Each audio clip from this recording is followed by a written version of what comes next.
Hi students, welcome to కార్తికేస్ academy. APSC group 1 ఫలితాలు రావడం జరిగింది. చాలా మంది అభ్యర్థులు ఎగ్జామినేషన్లో క్వాలిఫై అయ్యారు. సో అందరికీ కూడా కార్తికేయ ఐఏఎస్ అకాడమీ తరఫు నుంచి ప్రత్యేక శుభాకాంక్షలు తెలియజేసుకుంటున్నామండి. అదేవిధంగా యూపీఎస్సి ఎగ్జామ్ ప్రిలిమ్స్ కూడా వచ్చే అవకాశం ఉంది. దాని తగ్గట్టుగా కార్తికేస్ అకాడమీలో మల్టిపుల్ చాయిస్ క్వశ్చన్స్ అందించడం జరుగుతుందండి. మన ఛానల్ని సబ్స్క్రైబ్ చేసుకోండి, మరిన్ని అప్డేట్స్ అయితే మీకు అందించడం జరుగుతుంది. ముఖ్యంగా ఈ సిరీస్లో భాగంగా యూపీఎస్సి ప్రిలిమ్స్ క్వాలిఫై అయ్యేటువంటి అభ్యర్థుల కోసము మెయిన్స్ ఆన్సర్ డెవలప్మెంట్ ప్రోగ్రామ్ ని, అలాగే ఏపీఎస్సి గ్రూప్ 1 లో ఎవరైతే ప్రిలిమ్స్ క్వాలిఫై అయ్యారో వాళ్ళకు కూడా ఉపయోగపడే విధంగా ఈ mains answer development programme design చేయడం జరిగింది. సో ఈ ప్రోగ్రామ్ లో ప్రధానంగా హిందూ ఎడిటోరియల్ అనాలిసిస్ ని కవర్ చేసుకుంటూ మనం ఈ యొక్క సిరీస్ ని ప్రారంభిస్తున్నామండి. ముందుగా డే 1 లో సో ఏప్రిల్ 14, 2024 లో ఒక ముఖ్యమైన ఎడిటోరియల్ అనాలిసిస్ రావడం జరిగింది.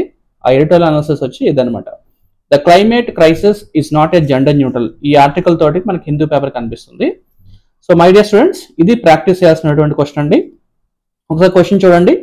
దీని తగ్గట్టుగా కంటెంట్ ఏ విధంగా కార్తికేయ అకాడమీ ప్రొవైడ్ చేస్తుందో కూడా ఒకసారి చూద్దాం. So before going to start this question, మన కార్తికేయ ఐఏఎస్ అకాడమీ విశాఖపట్నం ద్వారకా నగర్ నందు ఏపీఎస్సి గ్రూప్ 2 ప్రిలిమ్స్ క్వాలిఫై అయినటువంటి అభ్యర్థుల కోసము మెయిన్స్ ప్రిపరేషన్ ప్రారంభించడానికి బోత్ ఆఫ్లైన్ మరియు ఆన్లైన్లోని తెలుగు ఇంగ్లీష్ మీడియం తోటి ఒక బ్యాచ్ అయితే ప్రారంభించడం జరుగుతుందండి. మనకి ఏప్రిల్ 15వ తారీఖున ఈ బ్యాచ్ అయితే ప్రారంభించడం జరుగుతుంది. క్లాసెస్ 18వ తారీఖు నుంచి ప్రారంభమవుతాయండి. ఎవరైతే ప్రిపరేషన్ ఆన్లైన్లో ఆఫ్లైన్లో తీసుకుందాం అనుకుంటున్నారో Karthikeya IAS academy phone numbers call చేసి రిజిస్ట్రేషన్ కంప్లీట్ చేసుకోండి. అండ్ ఫోన్ నెంబర్స్ చూస్తే 9000222478 అండ్ 6281250282 ఈ నెంబర్స్ కాల్ చేయండి. ఈసారి క్వశ్చన్ చూద్దామండి. So how does climate change exacerbate gender disparities? What measures can be implemented to ensure gender adaptation strategies? ఇక్కడ రెండు questions కనిపిస్తున్నాయి.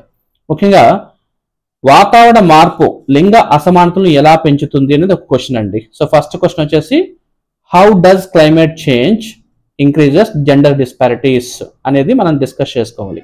అలాగే లింగ అనుసరణ వ్యూహాలను నిర్ధారించడానికి ఏ చర్యలు అమలు చేయాలి? So what measures can be implemented to ensure gender adaptation strategies అనమాట. ఇవి రెండు క్వశ్చన్స్ మనకు కనిపిస్తాయి. సో దీనికి సంబంధించినటువంటి ఆర్టికల్ ఇప్పుడు మనము డిస్కస్ చేద్దామండి. రైట్.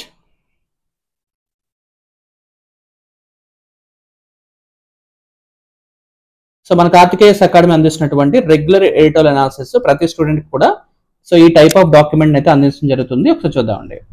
సో ఇది మనకి ఏప్రిల్ 10th ఇచ్చేటువంటి డాక్యుమెంట్స్ అండి. ఇది ఆల్రెడీ ఒక వీడియోలో అప్లోడ్ చేయడం జరిగింది. ఈ విధంగా కంటెంట్ రెగ్యులర్గా స్టూడెంట్స్కి అందించడం జరుగుతుంది. High quality of content including news paper క్లిప్పింగ్స్తో సహా అందించడం జరుగుతుందండి. ఎడిటోరియల్ అనాలిసిస్లోకి వచ్చేద్దాం. Right, this is an important editorial analysis. ఒకసారి జాగ్రత్తగా చూడండి. Editorial analysis, the climate crisis is not a gender neutral. అయితే మీరు యూపీఎస్సీ ప్రిపేర్ అవుతున్నట్లయితే ఇది యూపీఎస్సీలో జనరల్ స్టడీస్ ఏ పేపర్స్ కవర్ చేస్తుందంటే general studies paper 2 social justice and vulnerable sections ని కవర్ చేస్తుంది. అలాగే జనరల్ స్టడీస్ పేపర్ 3 వచ్చేసి environment and environmental pollution and degradation ఈ టాపిక్ లో ప్రధానంగా కవర్ చేస్తుంది.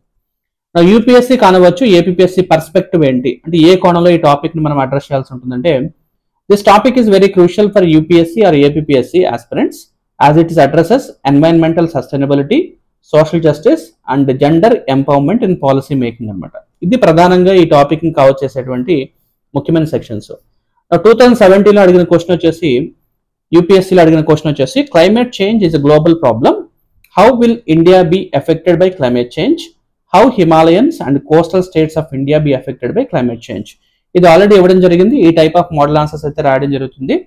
ప్రజెంట్ స్టూడెంట్స్ ప్రాక్టీస్ చేయాల్సినటువంటి క్వశ్చన్ అంటే how does climate change increases gender disparities and what measures can be implemented to ensure gender sensitive climate adaptation strategies? ఇది question అండి. ఈ question ని 250 words లోని రాయాల్సి ఉంటుంది. 15 మార్క్స్. సో ఎవరైతే ఆన్సర్స్ రాసి సబ్మిట్ చేయాలనుకుంటున్నారో మా Karthikeya IAS academy telegram channel link అయితే కింద డిస్క్రిప్షన్ ఇవ్వడం జరుగుతుంది. మీరు దాంట్లో అప్లోడ్ చేయండి. లేదంటే ఇదే నెంబర్కి మీరు వాట్సాప్ కూడా పెట్టచ్చు. వాటిని ఎవాల్యుయేషన్ చేసి మీకు పంపించడం జరుగుతుంది. నా కాంటెక్స్ట్ చూస్తే this article highlights the intersection of climate change and gender disparities and emphasizing how women, especially particularly in rural areas, face disproportionate health risk. It also addresses increased vulnerabilities and heavier burdens due to climate-induced challenges, urging for gender-sensitive climate action. అంటే ప్రధానంగా ఈ climate change అనేది ఏదైతే ఉంటుందో అది ఎవరి మీద ఎక్కువగా ఎఫెక్ట్ చూపిస్తుందంటే గ్రామీణ ప్రాంతాల్లో మహిళలు ఎక్కువగా వ్యవసాయ రంగం మీద ఆధారపడి ఉంటారు. వాళ్ళ మీద ఈ యొక్క వల్నరబుల్ సెక్షన్ పీపుల్ గా మనం చెప్తుంటాము, వాళ్ళ మీద ఈ క్లైమేట్ చేంజ్ అంతా కూడా ఎక్కువ ఎఫెక్ట్ చూపిస్తుంది అంటున్నాడు. కాబట్టి according to the united nations development programme UNDP అంటాం, women and childrens are 14 times more likely than men to die in a disasters. UNDP ప్రకారంగా మహిళలు మరియు చిన్నపిల్లలు మగవారితో పోల్చినట్లయితే 14 రెట్లు ఎక్కువగా చనిపోవడానికి అవకాశం ఉంది ఈ డిజాస్టర్స్ వలన అని చెప్తున్నారు. అలాగే సుప్రీం కోర్ట్ ఆఫ్ ఇండియా కూడా right to be free from the adverse effects of climate change అని ఒక జడ్జిమెంట్ కూడా ఇవ్వడం జరిగింది. కాబట్టి మై డియర్ స్టూడెంట్స్, ఇది it's one of the important fundamental right within the ambit of right to life విషయంలోని so good health and environment విషయంలో cover చేస్తుంది అనమాట. కాబట్టి అభ్యర్థులు ఈ టాపిక్ ని ఈ విధంగా ఆర్టికల్లో చదవాల్సి ఉంటుందండి. Agriculture is the most important livelihood source for women in India, particularly in rural India. Climate-driven crop yield reductions increases food insecurity, adversely impacting the poor households that already suffered higher nutritional deficiencies. ఈ విధంగా ఒక article cover చేయడం జరిగింది. So చాలా జాగ్రత్తగా చూడండి. Doctor Soumya Swaminathan is a chairperson, MS Swaminathan Research Foundation, Chennai. So ఈమె రాసినటువంటి ఇంపార్టెంట్ ఆర్టికల్ అనమాట. కాబట్టి అభ్యర్థులు ఈ యొక్క డాక్యుమెంట్ మీకు ఎక్కడ సంపాదించవచ్చు అంటే కార్తికేయ IAS అకాడమీ యాప్ అనేది ప్లే స్టోర్ లో ఉంటుందండి. మీకు బ్లూ కలర్ వింగ్స్ లో ఉంటుంది, యాప్ డౌన్లోడ్ చేసుకోండి. ఈ డాక్యుమెంట్ ని ప్రతిరోజు కూడా మీకు అక్కడ ఫ్రీ సోర్స్ ఆఫ్ మెటీరియల్ అందించడం జరుగుతుంది. Go and download Karthikeya academy app and ఈ మెటీరియల్ అంతా ఒకసారి చదవండి సార్. చాలా చక్కగా ఆర్టికల్ ని ఇక్కడ కవర్ చేస్తూ వచ్చామండి. ఈ ఇన్ఫర్మేషన్ అంతా కూడా మీరు ఒకసారి తప్పనిసరిగా చదవాల్సి ఉంటుంది. వన్స్ ఈ ఇన్ఫర్మేషన్ అంతా అయిన తర్వాత కింద దానికి సంబంధించినటువంటి మోడల్ ఆన్సర్స్ కూడా సో హై సఫిషియంట్ ఇన్ఫర్మేషన్ ఇక్కడ అందించడం జరిగింది. సో ఎవరైతే అభ్యర్థులు ఈ క్వశ్చన్ ప్రాక్టీస్ చేద్దాం అనుకుంటున్నారో వాళ్ళకి సంబంధించినటువంటి మోస్ట్ ఇంపార్టెంట్ ఇన్ఫర్మేషన్ ఈ దిస్ క్వశ్చన్ కి మీకు సరిపోతుంది అనమాట. సో కాబట్టి క్లైమేట్ చేంజ్ డిస్ప్రపోర్షనట్ ఇంపాక్ట్ అని విమెన్ వచ్చేసి ఇంక్రీజ్ వల్నరబిలిటీ హెడ్డింగ్స్ కూడా చాలా అద్భుతంగా ఇవ్వడం జరిగిందండి. Limited access to resources, role as a so caregiver, health risk, economic disparities. అంటే ఒక ప్రశ్నకి ఆన్సర్ రాసేటప్పుడు తప్పనిసరిగా కొన్ని ఇంపార్టెంట్ హెడ్డింగ్స్ తో పాటు కీ పాయింట్స్ రాయాల్సి ఉంటుంది. అవన్నీ కూడా ఈ ఆర్టికల్లో మీకు దొరికేస్తాయి అనమాట. సో కాబట్టి way forward and conclusion. So this is an important article అండి. మరొకసారి ఈ క్వశ్చన్ ఒకసారి చూద్దామండి. How does climate change increases gender disparities and what measures can be implemented to ensure gender sensitive climate adoption strategies. So కాబట్టి my dear students, start చేయండి, answers రాయడం మొదలు పెట్టండి. స్టార్టింగ్ లో మీకు టఫ్ గా అనిపిస్తుంది ఆన్సర్ రాసేటప్పుడు, but nothing to worry. Start your journey with 25 words, 50 and 100 words. స్లోగా మీ యొక్క స్పీడ్ పెంచుకోండి. క్వాలిటీ ఆఫ్ ఇన్ఫర్మేషన్ ఇస్తేనే మెయిన్స్ లో మనకి స్కోర్ సంపాదించగలుగుతాం. So all the best, have a nice day, thank you very much.